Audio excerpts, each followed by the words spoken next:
Hello everyone and very warm welcome to all my viewers. So today we are going to start a new topic that is genetics. Genetics को समझने के लिए हमें कुछ terminologies का पता होना बहुत ज़रूरी है। जब तक हमें ये बेसिक कॉन्सेप्ट या टर्मिनोलॉजीज पता नहीं होंगी हमें जेनेटिक्स में कोई इंटरेस्ट नहीं आएगा। So in this video I am going to discuss about the basic terminology of genetics with you. ठीक है, so without wasting time let's start with the introduction of genetics. So कभी imagine किया है कि जब भी रिप्रोडक्शन होता है मींस कोई भी एनिमल या ह्यूमन या प्लांट्स में कभी भी रिप्रोडक्शन होता है तो वो अपने जैसे ही सेम यंग वंस को क्यों प्रोड्यूस करते हैं? व्हाट आई मीन टू से कि जब कैट में रिप्रोडक्शन होता है, ठीक है, तो एक किटन बनता है और किटन जो कि देखने में मैंने फिजिकली बिल्कुल वो कैट जैसा ही दिखता है, सिमिलर टू कैट, जिसको हम देख के बता देते हैं कि भाई ये कैट का बेबी है। ठीक है, likewise in the dog, puppy जो होता है वो सिमिलर टू डॉग होता है, हम देख के बता सकते हैं कि भाई ये डॉग का पपी है, डॉग का बेबी है। Not even the animals, in case of plants also जब रिप्रोडक्शन होता है तो सेम प्लांट डेवलप होता है। मींस मैंगो ट्री है तो मैंगो ट्री के जो सीड्स हैं उनसे जब जर्मिनेशन होगा तो क्या मिलेगा? हमें मैंगो ट्री मिलेगा। ठीक है, हमें क्या मिलेगा? Mango tree. कभी ऐसा हुआ है कि मैंगो ट्री से एप्पल निकल आए या एप्पल से एप्पल के ट्री पे मैंगो आ जाए? ऐसा तो कभी नहीं होता ना। Likewise in case of human, जब रिप्रोडक्शन होता है तो एक बेबी, एक इन्फेंट बनता है। ठीक है, एक बेबी बॉय या बेबी गर्ल। ठीक है, मींस कुछ तो ऐसा है जो ये पेरेंट्स हैं, पेरेंट्स अपनी ऑफ स्प्रिंग में ट्रांसफर कर रहे हैं, जो ये मैसेज लेके जा रहा है कि क्या डेवलप होना है, क्या बनना है, उस जो कुछ भी बनेगा, जो स्ट्रक्चर बनेगा वो कैसा दिखेगा, वो कैसे वर्क करेगा। There is something which is transmitted from the parents to the offspring. ठीक है, ये तो बात हो गई कि भाई कुछ सिमिलैरिटीज आप बोल रहे हो कि भाई कैट है तो कैट जैसे ही बनेगा बेबी, डॉग है तो डॉग जैसा ही दिखेगा। ठीक है, सिमिलैरिटीज की बात हो गई। कभी आपने देखा है कि आप एक ह्यूमन बीइंग हैं, आप अपने पेरेंट्स से सिमिलैरिटीज तो शो करते हैं। Similarities in what? आपका skin colour, eye colour, hair colour या आपकी हाइट, बहुत सारे करेक्टर्स हैं जो आपके पेरेंट्स से रिजेंबल करते हैं, जो कहीं आपको बताते हैं कि आप आपका मतलब आपको देख के कोई बोल सकता है कि हाँ आपके पेरेंट्स ये हैं। ठीक है, इसके साथ ही साथ आप देखो, आप अपने पेरेंट्स से कुछ बातों में डिफर भी होते हैं, कुछ डिफरेंसेस भी होते हैं। जो आपकी अपनी आइडेंटिटी है, वो चाहे आपके फेशियल फीचर्स में हो सकते हैं, आपके नेचर में हो सकता है। ठीक है, तो ये जो डिफरेंस आ रहा है, आप अपने सिबलिंग्स, अपने भाई बहनों से अपने आप को कंपेयर कर लीजिए। आप एक ही पेरेंट्स के ऑफ स्प्रिंग्स हैं लेकिन आप में मतलब डिफरेंसेस होते हैं, नेचर में, शक्ल सूरत में, हाइट में, बहुत सारी चीजों में आप एक जैसे नहीं होते अगर ट्विंस, आइडेंटिकल ट्विंस को छोड़ दिया जाए तो। ठीक है, तो इसका मतलब कि ये जो डिफरेंसेस हैं वो भी हमें कहीं ना कहीं किससे मिल रहे हैं? पेरेंट्स से मिल रहे हैं। यानी पेरेंट्स हमको सिमिलैरिटीज भी दे रहे हैं एंड डिफरेंसेस भी दे रहे हैं। कुछ ऐसा जो हमारे पेरेंट्स में तो एक्सप्रेस नहीं हुआ, हमें नहीं दिखा। ठीक है, do not express in parents, but वो चीज ऑफ स्प्रिंग में जाके एक्सप्रेस हो जाती है, वो हमें दिखती है, एक्सप्रेस इन ऑफ स्प्रिंग्स। ठीक है, तो क्या है जेनेटिक्स? जेनेटिक्स बेसिकली स्टडी करना, जो भी ये सिमिलैरिटीज हैं या ये जो डिफरेंसेस हैं इनकी स्टडी करना, ये कैसे ट्रांसमिट हो रहे हैं, क्या सिमिलैरिटीज आ रही हैं, क्या डिफरेंसेस आ रहे हैं, ये सबकी कंबाइंड स्टडी को हम साइंस में क्या कहते हैं? जेनेटिक्स। तो व्हाट इज, हाँ दो टर्म्स हैं यहाँ पर। एक तो है हेरिडिटी। हेरिडिटी का मतलब होता है ट्रांसफर ऑफ इंफॉर्मेशन। ठीक है, ट्रांसफर ऑफ information और इंफॉर्मेशन क्या है? करेक्टर्स जो हमें मिल रहे हैं अपने पेरेंट्स से रिगार्डिंग कैरेक्टर्स। अब कैरेक्टर्स क्या हो सकते हैं? सिमिलैरिटीज यानी कि रिजेम्बलेंस भी हो सकती है और डिफरेंसेस भी हो सकते हैं ना। Resemblance as well as differences, जिनको हम वेरिएशंस भी कहते हैं, वैरायटी जो डेवलप हो रही है, ठीक है, वेरिएशंस, ठीक है, वेरिएशंस फ्रॉम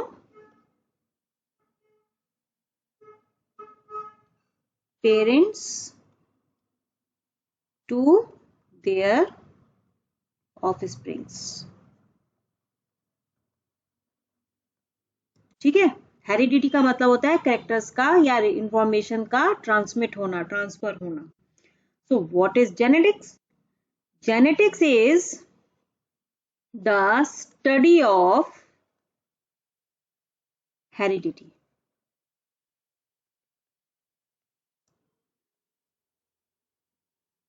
दैट इज, और अगर मैं इसको एक्सप्लेन करूं डिटेल में, it is the study of, दो चीजें हो जाएंगी यहां पर। पहला क्या है? The mechanism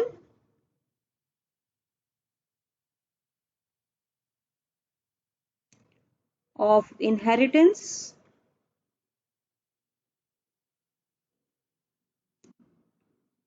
by which characters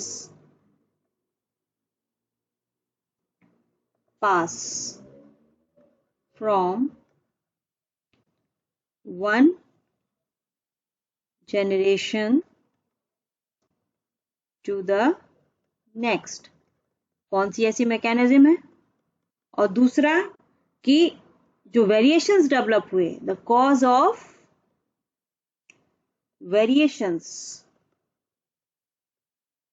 क्या रीजन था in living organisms,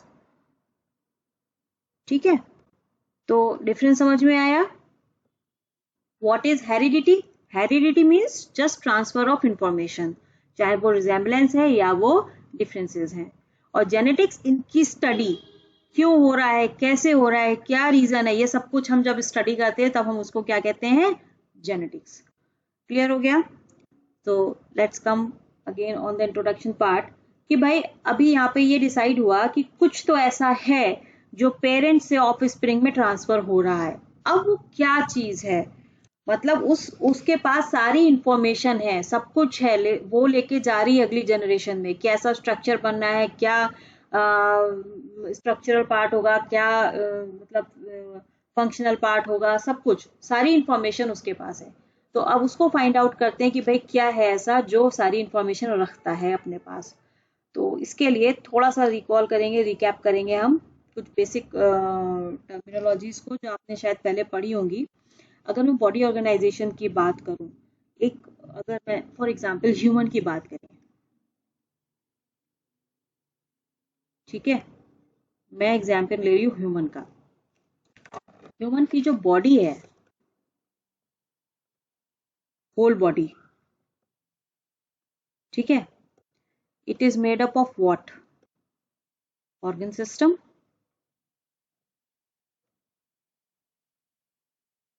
organ system मतलब लाइक रिप्रोडक्टिव सिस्टम, ठीक है, लाइक डाइजेस्टिव सिस्टम,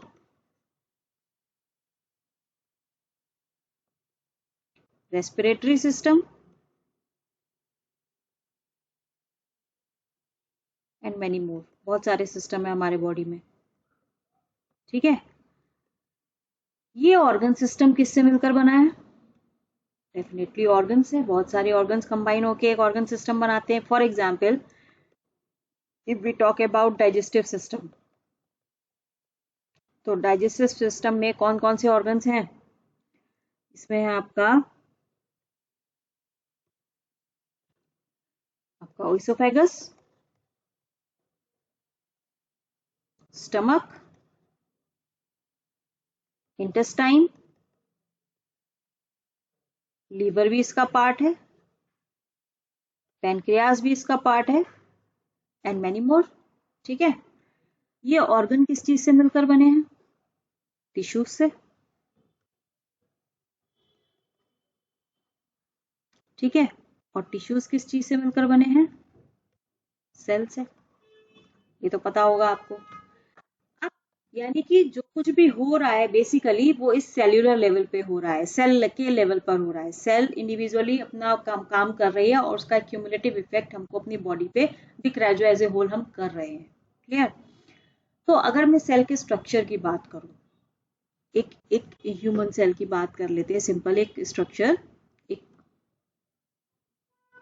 ये एक सेल है, ठीक है। इसमें यहाँ पर एक सेंटर में क्या होता है? न्यूक्लियस होता है। यहाँ पर बहुत सारे ऑर्गेनेल्स रहते हैं। कौन कौन से ऑर्गेनेल्स होते हैं? अगर नाम बता सकते हैं आप तो ठीक है। एक रफ डायग्राम है जस्ट, ये साइटोप्लाज्म है, ठीक है। माइटोकॉन्ड्रिया आ गया। तो ये अगर मैं बात करूं, ये है सेल, प्लाज्मा मेम्ब्रेन उसकी, ये है साइटोप्लाज्म, ठीक है। यहाँ पर ये ऑर्गेनेल्स हैं। ऑर्गेनेलीज कौन कौन से हो सकते हैं? Organelles like Golgi body, endoplasmic reticulum, और क्या होता है? माइटोकॉन्ड्रिया, राइबोसोम,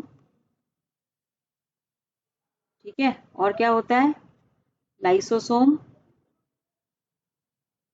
ठीक है। और बहुत सारे ऑर्गेनेल्स यहाँ पे होते हैं, ठीक है। और सेंटर में क्या होता है? I am just erasing it.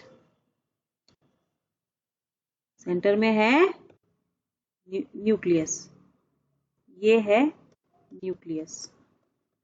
और न्यूक्लियस क्या है? न्यूक्लियस को हम क्या बोलते हैं? कंट्रोलिंग सेंटर, ठीक है। क्या बोलते हैं इसको? Controlling centre of the cell. क्यों कहते हैं भाई? देखो, हर एक स्ट्रक्चर का एक हेड होता है। जैसे हमारे बॉडी के लिए ब्रेन को आप कह सकते हो कि ब्रेन कंट्रोल करता है, इसी तरह सेल को कौन कंट्रोल कर रहा है? न्यूक्लियस।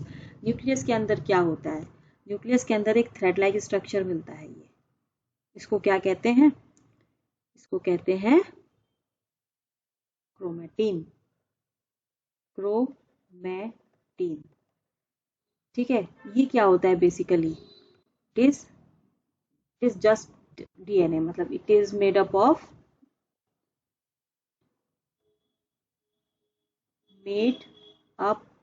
Of DNA. नाम सुना होगा सबने डीएनए।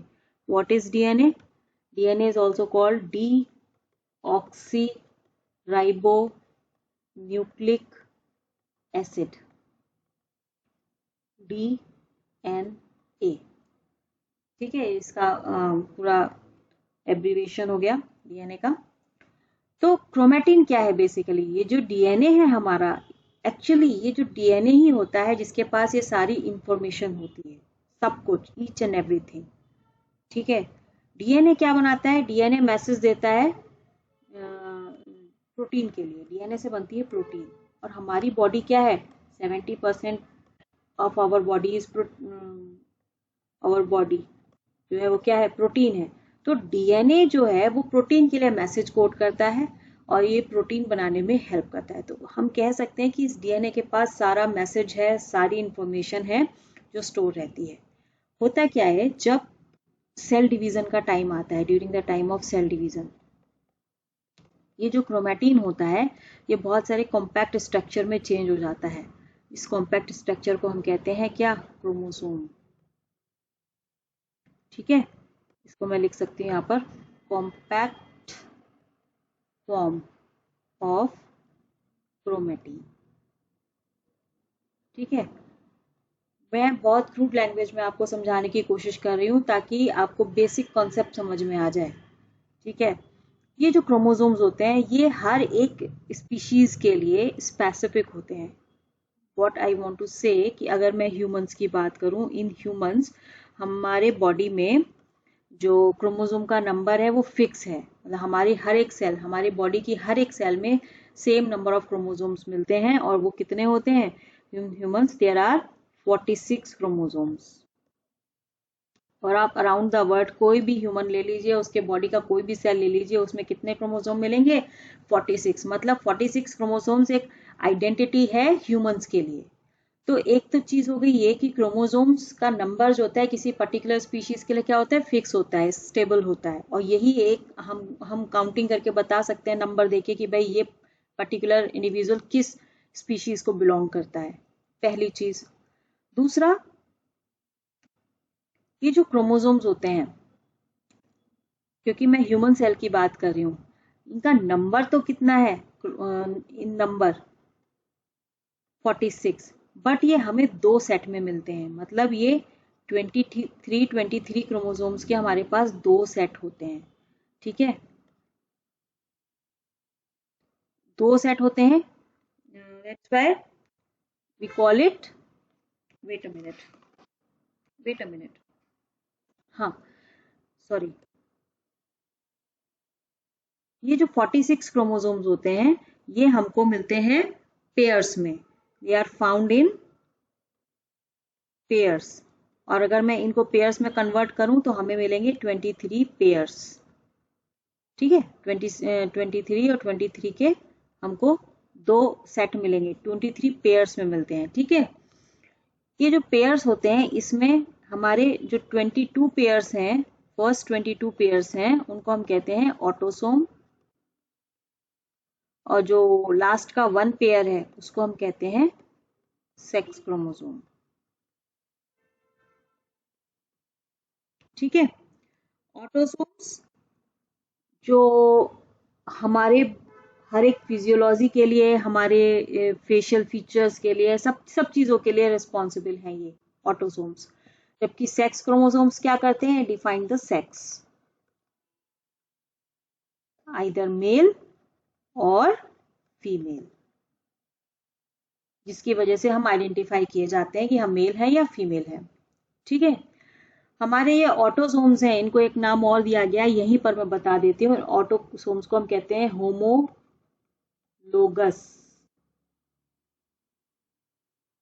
क्रोमोसोम्स। और जो सेक्स क्रोमोसोम्स हैं इनको कहते हैं हेट्रोलोगस क्रोमोसोम। क्यों कहते हैं वो भी बता देती हूँ। होमो माने एक जैसा, हेट्रो माने अलग अलग।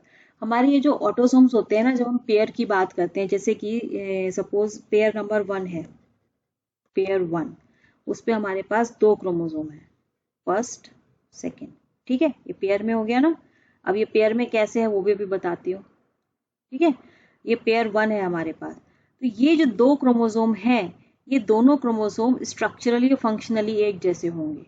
ठीक है, इन पे जो भी इंफॉर्मेशन यहाँ पर है वो दोनों में कॉमन होगी, सेम होगी, सेम इंफॉर्मेशन को ये कैरी करेंगे, सेम लोकेशन पे कैरी करेंगे। इनकी ये जो आर्म्स हैं, इनकी साइज, सब कुछ सेम होगा। That's why they are called homologous chromosomes. ठीक है, जबकि सेक्स क्रोमोसोम्स के साथ क्या होता है, यहाँ पर एक क्रोमोसोम बड़ा होता है और एक छोटा होता है। ये स्ट्रक्चरली ये डिफरेंट होते हैं। ठीक है, that's why they are called heterologous chromosomes. ठीक है, तो हम स्ट्रक्चर वाइज उनको बोलते हैं होमोलोगस क्रोमोसोम्स। जितने भी आपको पेयर मिलेंगे, अगर मैं पेयर 2 की बात करूं तो पेयर 2 अपने आप में यूनिक है, उसके अपने फंक्शंस है, अपना स्ट्रक्चर है, और वो जिस मैसेज को ये कैरी कर रहा है वो दोनों के लिए सेम है। ऐसी pair 3, pair 4 and so on up to pair 22। जो लास्ट पेयर है सेक्स क्रोमोसोम्स का, वो स्ट्रक्चरली डिफरेंट होता है। एक क्रोमोसोम होता है एक्स और एक होता है वाई। ये बाद में डिस्कस करेंगे जब सेक्स डिटर्मिनेशन की बात करेंगे। ठीक है, अभी मैं इसको यहीं पे छोड़ रही हूँ। तो मैंने कहा कि हमारे पास होमोलोगस मतलब पेयर में होते हैं क्रोमोसोम्स। ठीक है, तो ये तो बात हो गई कि भाई क्या है हमारे बॉडी में जो मैसेज को कैरी कर रहा है। तो हमको पता चला कि भाई हमारी जो सेल्स है उसमें जो न्यूक्लियस है वहां पर क्रोमोसोम नाम का एक स्ट्रक्चर है जिसके पास सारी इंफॉर्मेशन रहती है और वो मैसेज को कैरी करता है एक जनरेशन से दूसरी जनरेशन में। ठीक है, तो दूसरी जनरेशन में कैरी कैसे करता है? Simply by reproduction. ठीक है, अब मैं रिप्रोडक्शन की बात करती हूँ थोड़ा सा यहाँ पे। रिप्रोडक्शन जो होता है वो दो टाइप का पढ़ा होगा आपने, एक होता है एसेक्सुअल और दूसरा होता है सेक्सुअल। ठीक है, अगर मैं एसेक्सुअल रिप्रोडक्शन की बात करूं, बहुत प्रिमिटिव स्टेज, मतलब जब इवोल्यूशन हो रहा था तो मेरे ख्याल से स्टार्टिंग एसेक्सुअल रिप्रोडक्शन से ही हुई। ठीक है, इनिशियली जो नेचर में मिलता था वो कौन सा मिलता था, एसेक्सुअल रिप्रोडक्शन होता था। और इसमें होता क्या है जनरली, अगर हम बैक्टीरियल सेल की बात करें कि भाई एक बैक्टीरियल सेल है ये, ठीक है, ये इसमें क्रोमेटिन रहता है, इसमें न्यूक्लियस नहीं मिलता, इसका साइटोप्लाज्म में है। ठीक है, सब कुछ यहाँ पे स्ट्रक्चर मौजूद है। जब ये बैक्टीरियल सेल जब डिवाइड होती है, ओके, बैक्टीरियल सेल, बहुत रफ आइडिया मैं आपको दे रही हूँ जस्ट रिकॉल करने के लिए। बिफोर द डिवीजन, देखो इससे पहले कि रिप्रोडक्शन समझाऊं, एक चीज और समझ लो, दो टाइप के डिवीजन होते हैं। जो सेल डिवीजन होता है वो दो टाइप का होता है, एक होता है माइटोसिस और एक होता है मियोसिस। ठीक है, दोनों में क्या डिफरेंस है वो भी बता दूंगी। तो एसेक्सुअल रिप्रोडक्शन की मैं बात कर रही थी, बैक्टीरियल सेल है, बैक्टीरियल सेल बिफोर द, जब ये डिवीजन के लिए तैयार होती है, तो जब इसमें क्या होता है, ये इसका जो साइज है वो इनलार्ज करेगा थोड़ा सा। ठीक है, ये अपने कंटेंट को डबल कर देगी, मतलब इसका न्यूक्लियर कंटेंट भी डबल हो जाएगा, इसका सेल्यूलर कंटेंट भी सब डबल हो जाएगा, जितने भी ऑर्गेनेल्स हैं वो सब डबल हो जाएंगे। क्यों? क्योंकि इसे डिवाइड होना है, इसे दो सेल्स बनानी है, ये डिवाइड होके इसका एग्जिस्टेंस खत्म हो जाएगा। देखो एसेक्सुअल रिप्रोडक्शन में क्या होता है, जो प्रिमिटिव स्टेज बैक्टीरिया की मैं बात कर रही हूँ, कि यहाँ पर जो पेरेंटल सेल होती है उसका वो खत्म हो जाती है और वो डिवाइड हो जाती है दो डॉटर सेल में। बैक्टीरियल सेल ये पेरेंटल सेल है। ठीक है, ये पेरेंटल सेल इनलार्ज हुई साइज में। ठीक है, इसका cellular content and nuclear content दोनों ही क्या हुआ, डबल हो गया। डबल कैसे होता है, सेल्यूलर कंटेंट में सब कुछ ये डबल कर देगी सारे ऑर्गेनल्स को, और न्यूक्लियर कंटेंट में मीन्स का जो डीएनए है, मीन्स डीएनए जो होता है वो भी डबल हो जाता है। डीएनए से डीएनए की कॉपी बनती है और इसको हम कहते हैं रेप्लिकेशन, रेप्लिका बनाना, रेप्लिका माने कॉपी करना। तो डीएनए भी अपनी एक कॉपी सिंथेसाइज करता है, बट ये जो रेप्लिकेशन की प्रोसेस होती है ना, ये 100% इट इज नॉट 100% एक्यूरेट। मतलब होता क्या है कि कुछ ना कुछ जो डीएनए है, डीएनए क्या है, एक थ्रेड लाइक स्ट्रक्चर है, जब ये अपनी जब कॉपी बना रहा है तो कहीं ना कहीं पर इसमें क्या होता है, सपोज इस हिस्से में या इस हिस्से में कुछ चेंजेस आ गए, कुछ स्ट्रक्चरल चेंजेस आ गए। ठीक है, तो उसकी वजह से क्या होता है, कुछ वेरिएबिलिटी, कुछ वैरायटी डेवलप हो जाती है।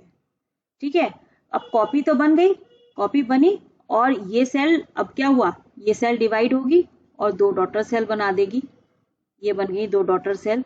और यहाँ पर जो डीएनए आया ना, उसको मैं ऐसे दिखा देती हूँ, ये डीएनए और ये जो डीएनए आया था इसमें कुछ चेंजेस आ गए। यहाँ पर ये जो कॉपी बनी थी वो दूसरे सेल में चली गई, उनकी डॉटर सेल्स।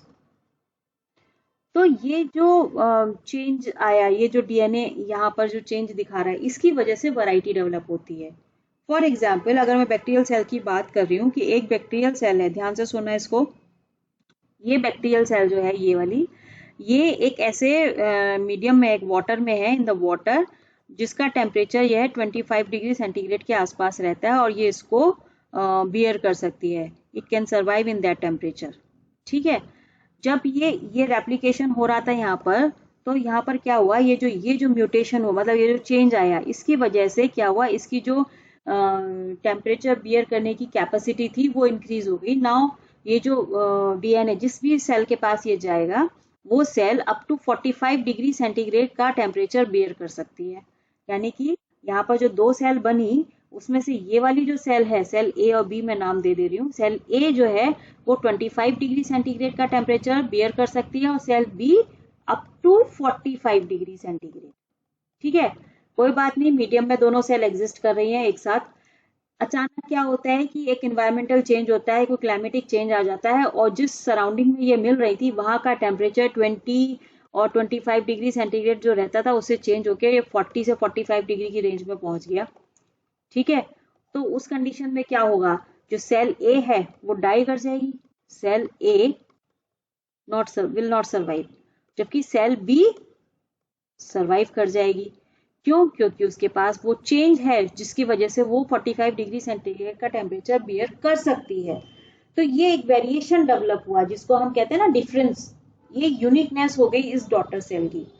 तो इस तरीके से जो चेंजेस होते हैं वो जैसे सिमिलैरिटीज पेरेंट्स से ऑफस्प्रिंग्स में जाती हैं, ऐसे ही जो डिफरेंसेस होते हैं वो भी हमारे डीएनए से होते हुए हमारे पास पहुंच जाते हैं पेरेंट्स से होते हुए। ठीक है, तो कहने का मतलब ये है कि सब कुछ जो है वो डीएनए पे डिपेंडेंट है। ठीक है, वेरिएबिलिटी हो या डिफरेंसेस हो, ये सब हमें उस सेल से मिल रहे हैं जो सेल अगली जनरेशन में जा रही है। और अगली जनरेशन में जा रही है कौन सी सेल? Gametic sales. अगर मैं बात करूं ह्यूमंस की, तो जो नेक्स्ट जनरेशन होती है वो किससे डेवलप होती है? मेल और फीमेल सेल के कॉम्बिनेशन से जो जाइगोट बनता है वो, यानी कि मेल गैमेट और फीमेल गैमेट जो डीएनए अपने साथ लेकर आए थे वो कंबाइंडली वो इंफॉर्मेशन देते हैं उस सेल को, जाइगोट को, जो कि डिवाइड होकर के एक ह्यूमन बॉडी बनाती है और सारे कैरेक्टर्स को इनहेरिट करवाती है, चाहे वो सिमिलैरिटीज हो या वो डिफरेंसेस हो। ठीक है, दूसरी चीज समझो भाई, जब सेक्सुअल रिप्रोडक्शन चल रहा था और वेरिएबिलिटी भी डेवलप हो रही थी, देखो हर बार वेरिएबिलिटी पॉजिटिव हो ये जरूरी नहीं है, कभी कभी ये जो चेंजेस होते हैं ये फेटल भी होते हैं, लाइफ थ्रेटनिंग भी हो सकते हैं। बट क्या है, चेंजेस होने जरूरी है क्योंकि हमारी सराउंडिंग लगातार चेंज हो रही है। अगर हम अपने जिद पे अड़े रहेंगे तो हम परेशान रहेंगे। अगर एक साइकोलॉजिकल उससे बात करूं मैं, हमें मतलब change is the law of nature, change होना जरूरी है, तो वो डीएनए में भी होता है और हर जनरेशन में हो रहा है, ये हमसे आगे आने वाली जनरेशन में भी होगा और उससे आगे आने वाली जनरेशन में भी होगा। हर लेवल पर डीएनए में कुछ ना कुछ चेंजेस एक्यूमुलेट होंगे क्योंकि हम एक सराउंडिंग्स में रह रहे हैं, हम एक एनवायरनमेंट से इंटरेक्ट कर रहे हैं और वो भी हम पर एक इक्वल इफेक्ट डालता है। ठीक है, तो भाई एसेक्सुअल रिप्रोडक्शन चल रहा था, वेरिएबिलिटी डेवलप हो रही थी, हुआ क्या भाई, धीरे धीरे क्या हुआ, सेक्सुअल रिप्रोडक्शन एग्जिस्टेंस में आ गया। ठीक है, सेक्सुअल रिप्रोडक्शन, अब सेक्सुअल रिप्रोडक्शन में क्या होता है, यहां पर तो क्या था, एक ही पेरेंट था, सिंगल पेरेंट सेल इन्वॉल्व होती है, लेकिन सेक्सुअल रिप्रोडक्शन में क्या होता है, two parents involve here, two parents involve here. ठीक है, two parents means two cells. अब मैं बात कह रही हूँ कि सेक्सुअल रिप्रोडक्शन में क्या होता है, गेमेटिक सेल्स होती हैं। देखो हमारी बॉडी में दो टाइप की सेल्स होती हैं, सोमैटिक सेल्स और गेमेटिक सेल्स। दोनों में डिफरेंस क्या होता है, सोमैटिक सेल्स होती हैं डिप्लॉइड और गेमेटिक सेल्स होती है हैप्लॉइड। क्या होता है ये डिप्लॉइड और क्या होता है हैप्लॉइड? अभी ऊपर मैंने आपको बताया यहाँ पर कि ये हमारे जो क्रोमोसोम्स होते हैं वो पेयर में होते हैं, यानी कि हमारे पास 23 के दो सेट्स हैं हर एक सेल में। तो ऐसी सेल, ध्यान से सुनो, ऐसी सेल जहां पर दो सेट प्रेजेंट है क्रोमोसोम्स के, एक जैसे क्रोमोसोम्स के, तो हम उसे कहते हैं डिप्लॉइड सेल। ठीक है, डिप्लॉइड सेल्स क्या होती है मैं यहाँ लिख देती हूँ, डिप्लॉइड सेल्स हम किसको कहते हैं, diploid cell contain two sets of chromosomes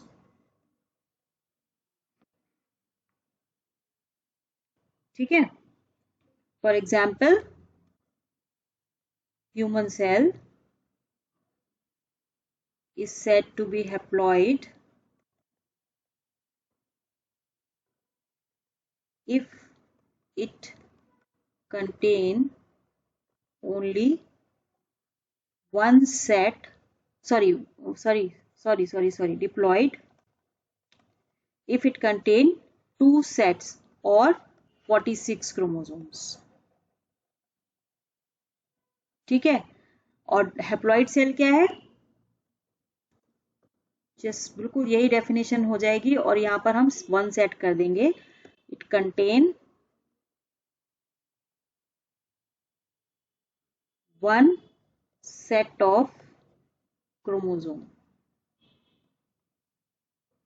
यानी कि for example human cell is said to be haploid if it contains only 1 set or 23 chromosomes.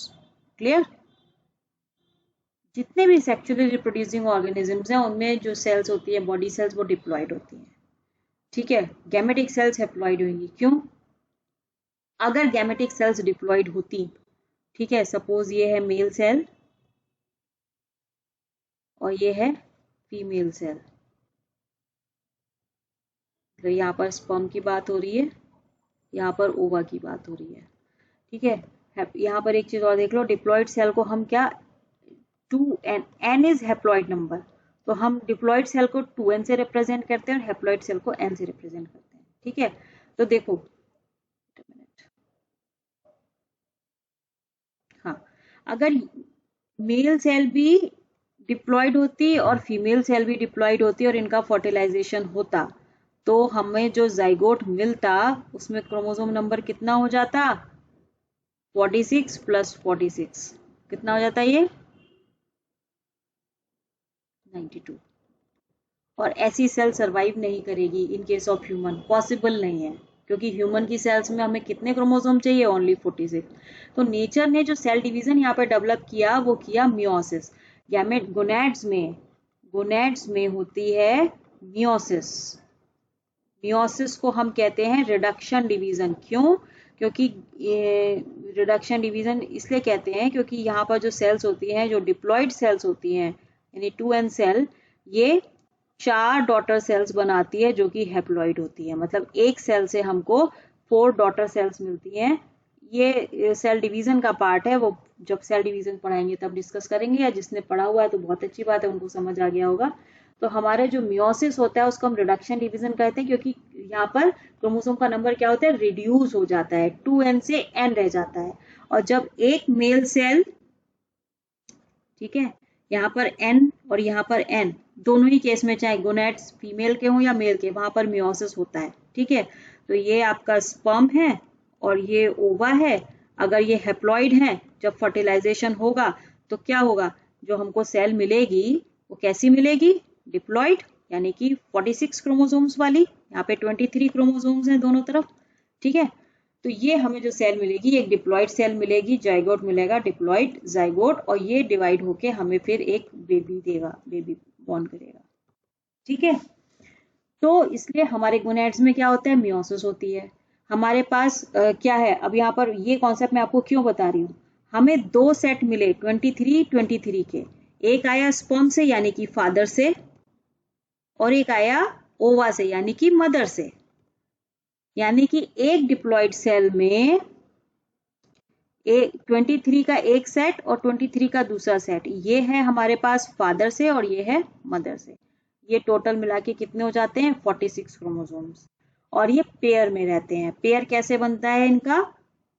Suppose ये मैंने कहा ना 23 क्या होते हैं? ये 23 पेयर्स होते हैं। पेयर्स का मतलब है कि अगर मैं पेयर 1 की बात करूं, है ना, तो जो फादर का क्रोमोसोम 1 है, इसको मैं फादर लिख दे रही हूँ, और जो मदर का क्रोमोसोम 1 है इसको मैं दूसरे कलर से दिखा देती हूँ, ठीक है, वेट।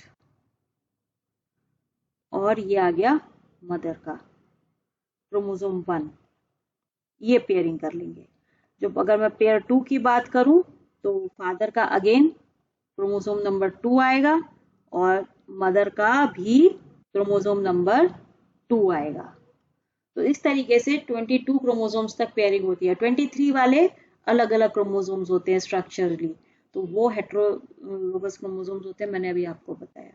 तो ये मैं इसलिए बता रही हूँ कि जब अभी हम जेनेटिक्स की बात करेंगे तो हम इस रिस्पेक्ट में बात करेंगे, और हम जब बताएंगे कि ये जो पेयर्स हैं वो एक्चुअली पेयर में एक सेट हमें कहाँ से मिला है, फादर से, और एक किससे मिला है, मदर से। ये सेक्सुअल रिप्रोडक्शन में ह्यूमन की नहीं, जहां जहां सेक्सुअल रिप्रोडक्शन होता है वहां यही केस है, चाहे वो प्लांट्स हो या ह्यूमंस हो या एनिमल्स हो। ठीक है, तो ये आपकी बेसिक टर्मिनोलॉजी है रिलेटेड टू जेनेटिक्स, जो आपको थोड़ा बहुत पता होना चाहिए कि एग्जैक्टली क्या हो रहा है। क्लियर? तो आई होप आपको ये क्लियर हो गया होगा। हेरिडिटी क्या है, जेनेटिक्स क्या है, डिप्लॉइड सेल्स क्या है, हैप्लॉइड सेल्स क्या है, होमोलोगस क्रोमोसोम्स क्या है, हेट्रोलोगस क्रोमोसोम्स क्या है, और कौन सी ऐसी चीज, कौन सा ऐसा फैक्टर है जो पेरेंट से ऑफस्प्रिंग में जा रहा है। डीएनए की मैंने बात की, डीएनए सारा मैसेज लेके जाता है। क्यों? क्योंकि डीएनए ही प्रोटीन्स के लिए कोड करता है, और हमारी बॉडी 75 मोर देन 75% प्रोटीन से ही बनी हुई है। तो डीएनए ही है जो रिजेम्बलेंस के लिए भी रिस्पॉन्सिबल है, और वेरिएशंस जो वेराइटीज डेवलप हो रही है उनके लिए भी रिस्पॉन्सिबल है। ठीक है, अब इसको हम जब जेनेटिक्स में बात करेंगे तब धीरे धीरे फिर से एक्सप्लेन करते चले जाऊंगे और समझाते जाऊंगी।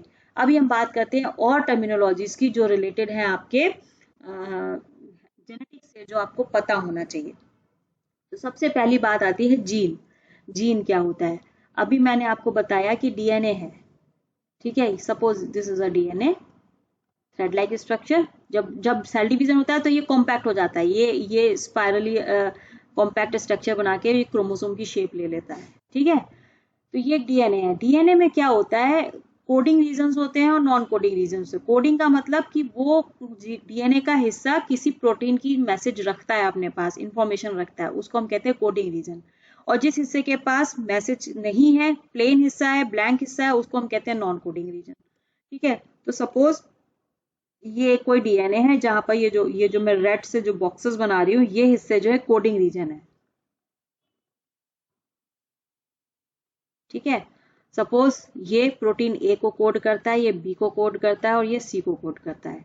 तो ये पार्ट, मतलब ये जो ए वाला पार्ट है, दिस वन, ये हिस्सा डीएनए का ये सेगमेंट कहलाता है एक जीन। जीन ए जो कि एक प्रोटीन ए बनाएगा। ये हिस्सा कहलाएगा जीन बी जो कि प्रोटीन बी को कोड करेगा। ये हिस्सा कहलाएगा जीन सी जो कि प्रोटीन सी को कोड करेगा। तो बेसिकली जीन्स क्या है, क्या डेफिनेशन में लिख सकती हूँ जीन्स के लिए, कि a segment of DNA that gives information for a particular character।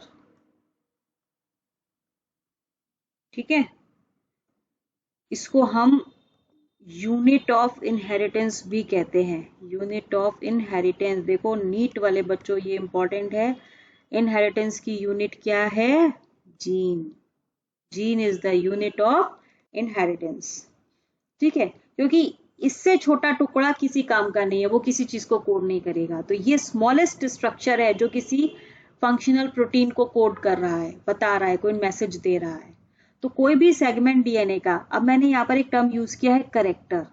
Character का क्या मतलब है कि सपोज ये, मैं अभी प्रोटीन ए की बात कर रही थी, सपोज ये जो प्रोटीन है ये हाइट के लिए रिस्पॉन्सिबल है, सपोज ये हेयर कलर के लिए रिस्पॉन्सिबल है, या ये सी वाली आई कलर के लिए रिस्पॉन्सिबल है। तो ये क्या हो गए? करेक्टर्स हो गए ना।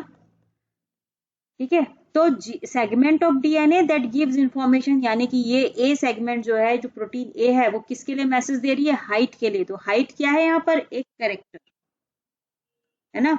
और यही जीन्स जो होते हैं ये कैरीड किए जाते हैं from the parents to the offsprings by a gamete. क्या लिखूंगी मैं यहाँ पे? carried from the parent by a gamete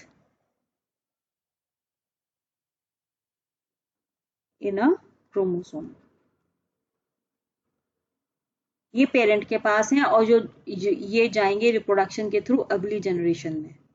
ठीक है, यहां पर अगर कोई चेंज पेरेंट में हो रहा है ना, तो वो एक दिखाई नहीं देगा। वो दिखाई कहाँ देगा? जब ये जीन हम हमारे ऑफ स्प्रिंग में जाएगा, वहां पता चलेगा जब वो एक्सप्रेस होएगा।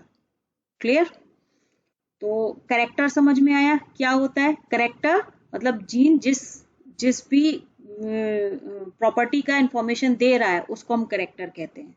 सर जैसे कि हाइट होगी, हाइट क्या है? एक करेक्टर है।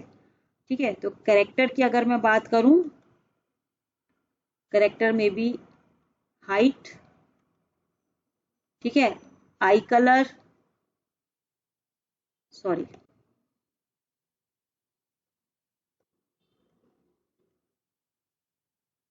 Hair colour,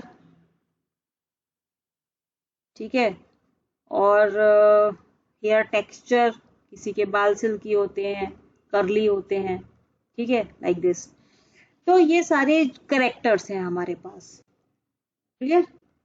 now come to the next part, alleles. What are alleles? देखो अभी मैंने कहा ये क्रोमोसोम है, ठीक है, अभी वही डीएनए है। डीएनए क्या है? ये डीएनए कॉम्पैक्ट हो गया यहाँ पे, ठीक है, ये कॉम्पैक्ट फॉर्म में आ गया। इस डीएनए पर ये जो हिस्सा है डीएनए का, वेट अ मिनट, ये जो हिस्सा है, एक मिनट इसको कलर कर देते हैं, this will code for height.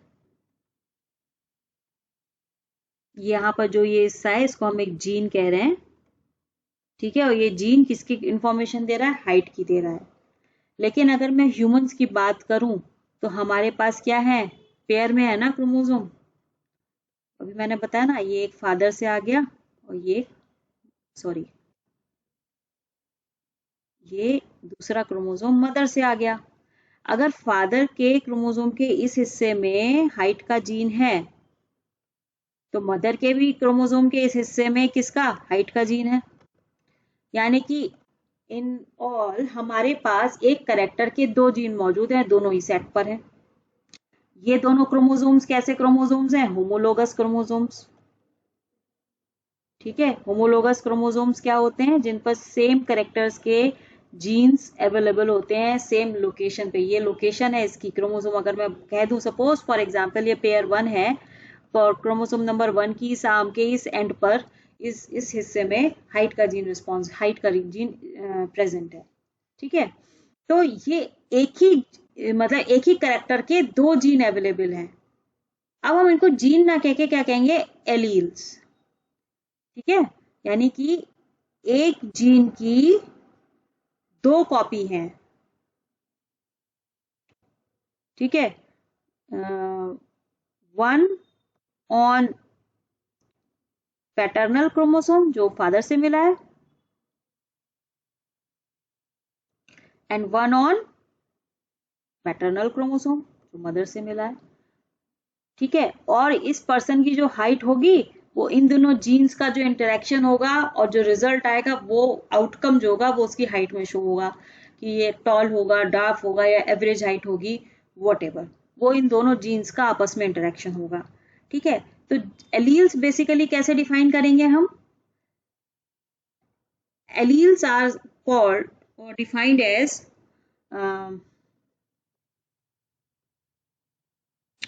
a pair of gene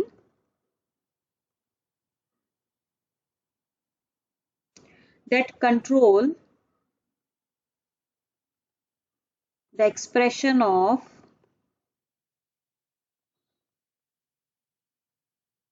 same character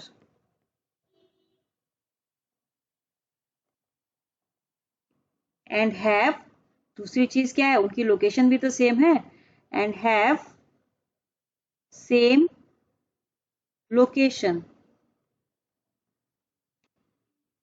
in the, इसमें होमोलोगस क्रोमोसोम में। केवल क्रोमोसोम से काम नहीं चलेगा, होमोलोगस मतलब उसी का पार्टनर, होमोलोगस क्रोमोसोम। ठीक है, तो एलील्स क्या है? एक ही जीन की जो दो दो एक ही जीन की जो दो कॉपीज हैं, उन दोनों कॉपीज को कंबाइंडली हम क्या कहते हैं? एलील्स। और एक पॉपुलेशन में कई सारे एलील एक करेक्टर के हो सकते हैं। ठीक है, एक ही पॉपुलेशन में एक ही कैरेक्टर के कई सारे एलील्स हो सकते हैं। फॉर एग्जाम्पल ये इरेज कर रही हूँ मैं, जैसे मैं हाइट की बात करूं तो हाइट क्या है, एक कैरेक्टर, और इसके अगर मैं एलील्स की बात करूं तो क्या होगा, टॉलनेस मिल सकती है, डार्क हो सकता है, एवरेज हाइट हो सकती है, ठीक है। तो ये जो तीन इसके फॉर्म्स मिल रहे हैं इनको हम क्या कहते हैं, ट्रेट्स। ये ट्रेट्स हैं, किसी भी कैरेक्टर के ट्रेट्स, और ये ट्रेट्स रिप्रेजेंट होते हैं किससे, एलील्स के थ्रू। और एक बंदे के पास कोई दो ही एलील मौजूद होंगे, वो दोनों टॉलनेस के हो सकते हैं, वो दोनों डार्फनेस के हो सकते हैं, वो दोनों टॉल एक डार्फ का भी हो सकता है, मिक्स भी हो सकता है, ठीक है। तो एलील्स क्या है, two copies of the gene which code for same character, और जो दोनों कॉपीज हैं वो क्या एक्सप्रेस कर रहे हैं, उनका एक्सप्रेशन कहलाता है ट्रेट। जैसे हाइट की मैंने बात की, अगर मैं सपोज हेयर कलर की बात करूं तो हेयर कलर अपने आप में एक करेक्टर है, और उसके ट्रेट्स क्या क्या हो सकते हैं, वो ब्राउन हो सकता है, ब्लैक हो सकता है, ग्रे हो सकता है, गोल्डन हो सकता है। लेकिन किसी एक इंडिविजुअल में एक ही हेयर कलर तो मिलेगा ना, ऐसा थोड़ी ना है कि ब्राउन भी मिलेगा और ब्लैक भी मिलेगा, या गोल्डन और ब्लैक भी मिलेगा, ऐसा नहीं होता ना। तो मेरे कहने का मतलब है कि क्योंकि हम डिप्लॉयड सेल्स रखते हैं अपने पास, तो हमारे पास एक जीन के कोई दो ही एलील मौजूद होंगे हमारे सेल में, यदि हाइट के कोई दो एलील होंगे, वो दोनों कौन से, वो तो बात की बात है, वो हम डिस्कशन करेंगे जब जेनेटिक्स पढ़ाएंगे, ठीक है। तो वो जो उनको हम क्या कहते हैं, एलील्स, और एलील्स क्या रिप्रेजेंट करते हैं, ट्रेट्स। तो मेरे ख्याल से क्लियर हुआ होगा, जीन्स और कैरेक्टर्स क्या है, एलील्स एंड ट्रेट्स क्या है, ठीक है। Now come to the next part, gene locus. जैसे कि अभी मैंने बताया लोकेशन, कि कोई कोई जीन का क्रोमोसोम पर लोकेशन क्या है। सपोज मैं कह दूं कि भाई ये क्रोमोसोम नंबर 2 मैंने बना दिया, पेयर में है, ये होमोलोगस क्रोमोसोम बना दिए, पेयर नंबर 2 है सपोज, ठीक है। और उसके इस यहाँ पर ये आई कलर का जीन है, ठीक है। तो ये दो एलील्स हो गए, ठीक है। और कंबाइंडली करेक्टर क्या हुआ, आई कलर। ट्रेट्स या एलील्स जो भी एक्सप्रेशन होगा वो बात की बात है, क्या आई कलर निकल के आ रहा है, ब्लू है, ब्राउन है, ब्लैक है, ग्रीन है, बहुत सारे आई कलर हो सकते हैं। तो ये इसकी लोकेशन है, पेयर मतलब क्रोमोसोम नंबर 2 पर उसकी जो आर्म है, आर्म ये मेजरमेंट होते हैं, इनको मॉर्गन यूनिट्स में मेजर किया जाता है, ये भी जेनेटिक्स का पार्ट है, बाद में डिस्कस करेंगे इसको। जीन लोकस क्या है, specific region of a chromosome which represents a single gene और अलील, उसको हम जीन लोकस कहते हैं, ठीक है। Now next is dominant and recessive allele. देखो अभी मैंने आपको क्या बताया कि भाई फिर से हम क्रोमोसोम बना देते हैं, बिना क्रोमोसोम के काम चलेगा नहीं, ठीक है। ये एक कोई पेयर है क्रोमोसोम का, और यहाँ पर कोई जीन है, ये दो एलील्स मैंने बना दिए दोनों क्रोमोसोम्स पर, ठीक है।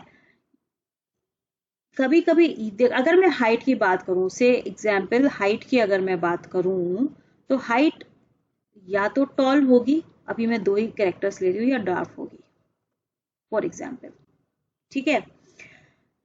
अब टॉलनेस के लिए मैं रिप्रेजेंट सिंबल जो है वो कैपिटल टी लूंगी, और डार्क के लिए स्मॉल टी, क्योंकि हमारे पास ये दो क्रोमोसोम है, ठीक है, पेयर है ये, तो हमारे पास एलील भी क्या होंगे, दो होंगे, यानी कि टॉलनेस के लिए टी और टी जब दोनों क्रोमोसोम पर हो, और डार्कनेस के लिए स्मॉल टी जब दोनों, मतलब ये भी टी हो और ये भी टी हो, तब टॉलनेस होगी, और दूसरा ये स्मॉल टी हो, ये स्मॉल टी हो, तब डार्कनेस होगी, ठीक है। लेकिन कभी कभी क्या होता है, हमें मिक्स एलील्स मिल जाते हैं। मिक्स एलील्स का मतलब तीसरी कंडीशन हो सकती है कैपिटल टी और स्मॉल टी, ठीक है। अब कैपिटल टी को मैंने क्या बताया था, टॉलनेस के लिए, स्मॉल टी को डार्कनेस के लिए। जब ये दोनों एक साथ प्रेजेंट होते हैं, एक ही इंडिविजुअल, मतलब एक आपका ये कैपिटल टी हो गया और ये वाला स्मॉल टी हो गया कॉम्बिनेशन, तो यहाँ पर क्या होता है, जो जो एलील, अब यहाँ पे टॉलनेस भी एक्सप्रेस होगी, डार्कनेस, तो बंदा दोनों तो नहीं हो सकता, या तो टॉल होगा या डार्क होगा, या कोई मिक्स बीच में कहीं एवरेज हाइट आ सकती है। तो in presence of contrasting traits और कंट्रास्टिंग एलील्स, ये दो कंट्रास्टिंग एलील हो गए ना, कैपिटल टी और स्मॉल टी, जब दोनों एक साथ एक इंडिविजुअल में आ जाएं, तो जो एलील अपने आप को एक्सप्रेस कर रहा है, मतलब अगर हमको बंदा लंबा दिखाई दे रहा है तो वो जो टॉलनेस है वो डोमिनेंट एलील है, और डार्कनेस जो कि एक्सप्रेस नहीं हो पाई या हुई कम हुई, जो दिखी नहीं, तो वो रेसेसिव एलील हो गया। ठीक है, समझ में आया डोमिनेंट और रेसेसिव एलील का concept? What I will write, when an allele express itself even in the presence of its contrasting allele, मतलब टॉलनेस भी थी यहाँ पे और डार्कनेस भी थी, ठीक है, बट टॉलनेस एक्सप्रेस हो गई, तो ये क्या हो गई, डोमिनेंट, और डार्कनेस क्या हुई, रेसेसिव। ठीक है, तो जब एक एलील अपने कंट्रास्टिंग एलील के प्रेजेंस में भी अपने आप को एक्सप्रेस कर पा रहा है, तो उस एलील को हम कहते हैं डोमिनेंट एलील, और जो एक्सप्रेस नहीं कर पाया कंट्रास्टिंग एलील, उसको हम कहते हैं रेसेसिव एलील। क्लियर? बहुत सिंपल है, इसमें कुछ भी नहीं है ऐसा। नेक्स्ट, होमोजाइगस ऑर्गेनिजम्स और heterozygous homozygous organisms. Homozygous organisms क्या होते हैं? अगेन मैं बात करती हूँ, फिर से मैं क्रोमोसोम बना लेती हूँ। देखो अब जेनेटिक्स पढ़ेंगे ना, तो बिना इसको बनाए गुजारा है नहीं। ठीक है, ये एक पेयर है, अगेन ह्यूमन सेल की हम बात कर रहे हैं, उसी के रेस्पेक्ट में बात कर रहे हैं। अगर यहाँ पर ये जो जीन था, सपोज अगेन फॉर एग्जाम्पल मैं हाइट की बात कर लेती हूँ,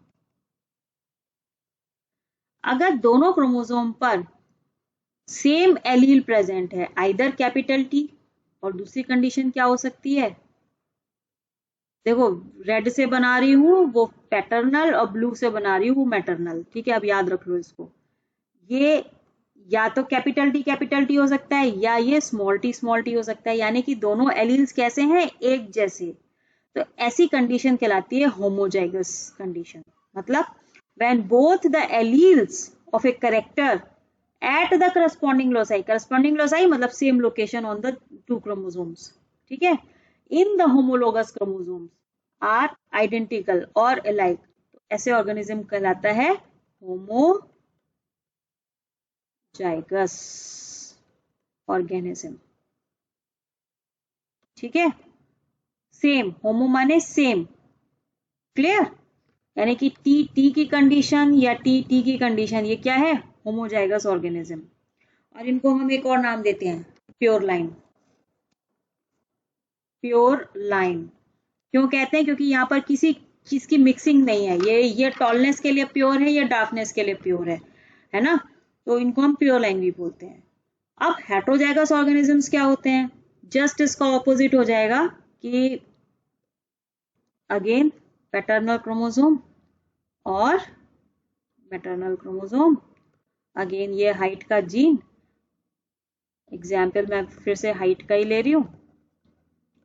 सपोज यहां पर तो आ जाए आपका कैपिटल टी और यहां आ जाए स्मॉल टी, तो कंडीशन क्या हुई, अभी ना तो ये प्योर टॉल कह सकते हो ना प्योर डार्क कह सकते हो, मिक्सिंग हो गया ना, हाइब्रिड हो गया, इसको हम क्या कहते हैं, hybrid.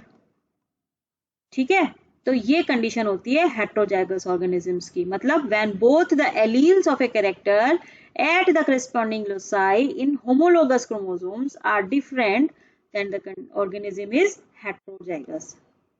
Then the organism is heterozygous. ठीक है, और इसको हम क्या कहते हैं, hybrid. Clear? Now come to the genotype. अभी हमने ऊपर पढ़ा ना, जीनोटाइप का डेफिनेशन क्या है, basically sum total of genes inherited from both the parents whether they are expressed or not. For example कि अभी मैंने फिर से मैं बना देती हूँ कि भाई ये एक पैटर्नल क्रोमोसोम है, ये एक मैटरनल क्रोमोसोम है, और यहाँ पर ये हाइट के जीन की बात हो रही है। अगेन एग्जाम्पल मैं हाइट का ही लेके चल रही हूँ ताकि कंफ्यूज ना हो। ठीक है, हाइट की बात हो रही है, तो यहाँ पर जो जेनेटिक कॉन्स्टिट्यूशन है, मतलब हम एलील्स के रेस्पेक्ट में बात करेंगे कि सपोज ये कैपिटल टी है या कैपिटल टी है, या ये स्मॉल टी है स्मॉल टी है, या ये मिक्स है। ठीक है, तीन कंडीशन हो सकती है ना हमारे पास, तो ये जो कॉम्पोजिशन निकल के आएगा इसको हम कहते हैं जीनोटाइप। दोनों जीन्स किस फॉर्म में इनहेरिट हो रहे हैं, वो भले ही एक्सप्रेस ना हो रहा हो, जैसे कि ये मिक्स्ड कंडीशन है जो कैपिटल टी स्मॉल टी वाली, यहाँ पर आपको टॉल टॉल इंडिविजुअली देखने को मिलेगा, क्योंकि टॉलनेस जो होती है वो डार्कनेस पे डोमिनेंट होती है, ठीक है, टॉल इंडिविजुअल। लेकिन ये टी भी मौजूद है तो हम इसको नेग्लेक्ट नहीं कर सकते, इसको भी हम काउंट करके चलेंगे। तो इसको हम बोलते हैं जीनोटाइप, मतलब कोई भी आंखों से हमें जो कुछ भी दिख रहा है उसका जेनेटिक कॉन्स्टिट्यूशन क्या है, उसके एलील्स क्या क्या है, वो जब हम आइडेंटिफाई करते हैं उसको हम कहते हैं जीनोटाइप, ठीक है। Then what is phenotype? Phenotype मतलब जो हमें आंखों से दिख रहा है, मतलब कि एक प्लांट है, प्लांट हमें दिख रहा है, टॉल है, डार्क है, वॉटेवर, तो ये हमें ऑब्जर्वेबल कैरेक्टर्स है जो हमें आंखों से दिख रहे हैं, इसको हम फिनोटाइप कहते हैं, ठीक है।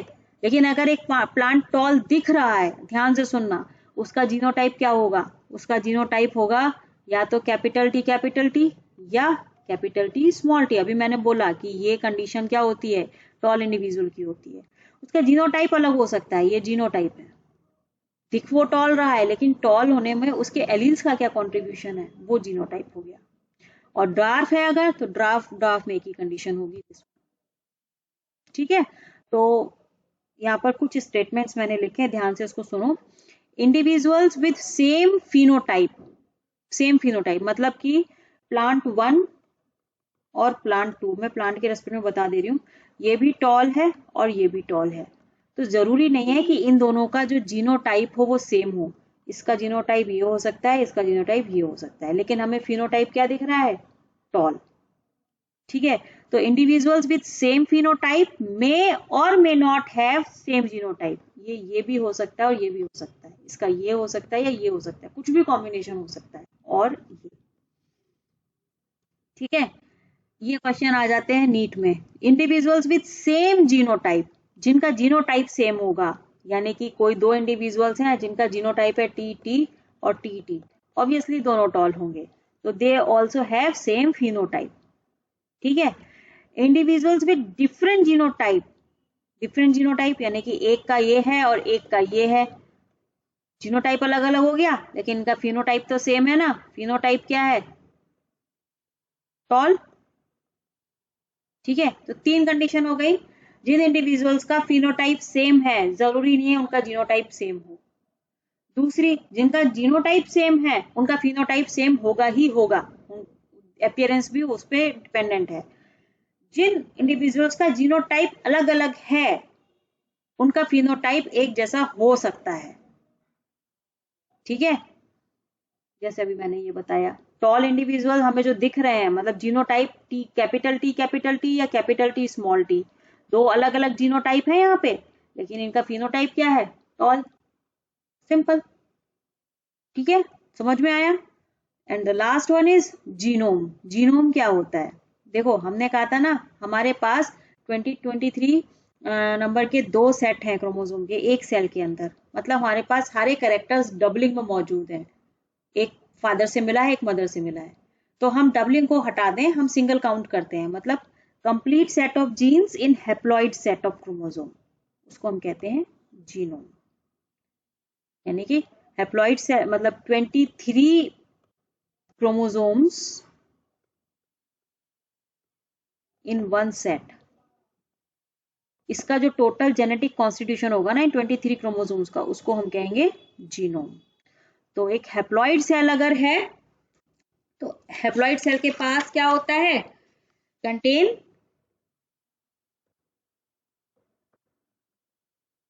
सिंगल जीनोम, और diploid cell contain double genome और 2 जीनोम्स, 2 जीनोम्स होंगे, 1 पैटर्नल एंड 1 मैटरनल, ठीक है। तो this is all about your basic terminology related to genetics. हो सकता है कुछ टर्म्स रह गई हूँ, जैसे जैसे हम जेनेटिक्स आगे पढ़ेंगे हम उनको भी एक्सप्लेन करते चलेंगे, लेकिन इतना पढ़ने के बाद आप एक बेसिक कॉन्सेप्ट अपने दिमाग में क्लियर कर सकते हैं कि जेनेटिक्स बेसिकली क्या है, कौन कौन सी टर्मिनोलॉजीज हम इसमें बहुत फ्रिक्वेंटली यूज करते हैं, और वो आपको पता होना चाहिए। So go with the topic and read it carefully with your NCERT book, आपको सब समझ में आएगा इसको सुनने के बाद। एंड फिर मिलते हैं नेक्स्ट लेक्चर में with the pre-Mendelian genetics. Okay, so till then, stay safe, stay healthy, and keep studying. Goodbye. Thank you.